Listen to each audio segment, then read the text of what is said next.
Rachel looked around and saw a bell hanging on a hook by the library door. She tapped Trusty on the shoulder and pointed at the bell. Jack Frost must ring the bell that Jack Frost must ring that bell as the signal for break time, she said. We'd have a much better chance of getting the badge back from him if the goblins were playing outside. But first, Trusty and I need to look like goblins. Lydia held up her wand. Let my spell hide both these faces, thrust away all human graces, disguise my friends as goblin green, and let no fairy wings be seen. The girls felt a creeping, tickling feeling as their clothes were replaced with goblin green uniform. Their noses and ears grew long and pointy, and their hair shrank away until they were bald. Rachel, you look terrible, Kirsty said with a giggle. You too, said Rachel, giving her a hug. I am glad it is only for a little while. They made their way over to the library door, hoping that Jack Frost wouldn't see them. Luckily, he was still busy reading all about himself.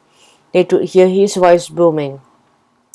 That was when I generously decided to give some goblins the chance to be my servants, he declared.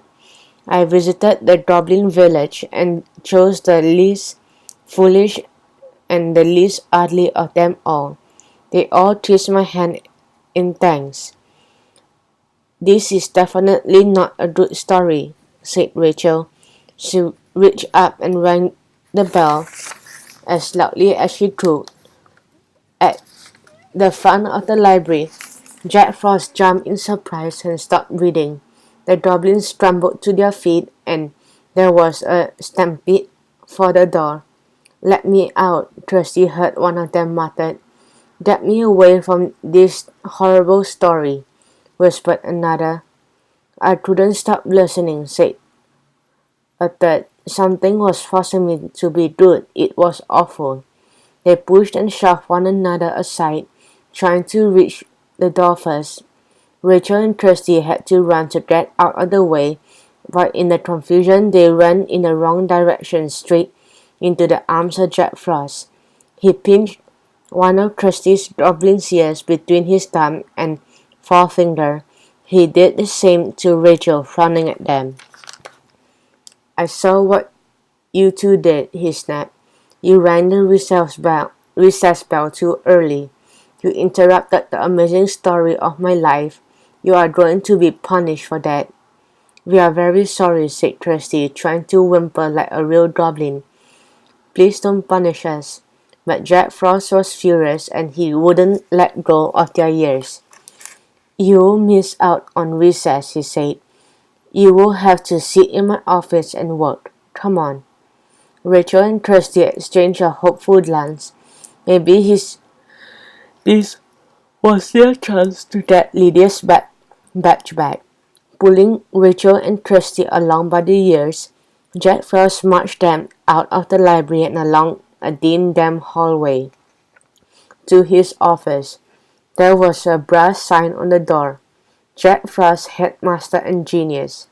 By twisting her head around, Rachel could see that Lydia was hovering behind them in the shadows. Jack Frost kicked the door open and shoved the ghost inside. Then he marched around to the chair behind the desk and sat down. Lydia just had time to slip inside the room before the door banged shut.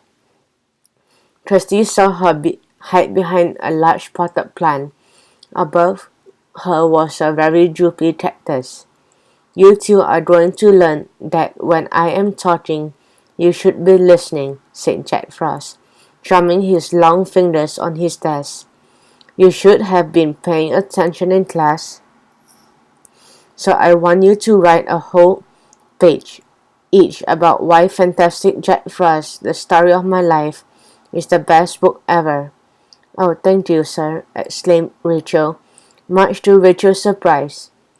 That is a wonderful assignment. I could talk for days about your book. It is so exciting.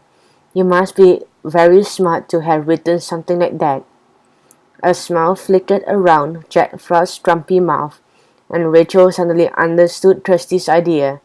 If they could distract Jack Frost, Lydia might be able to unpin the badge from his robe.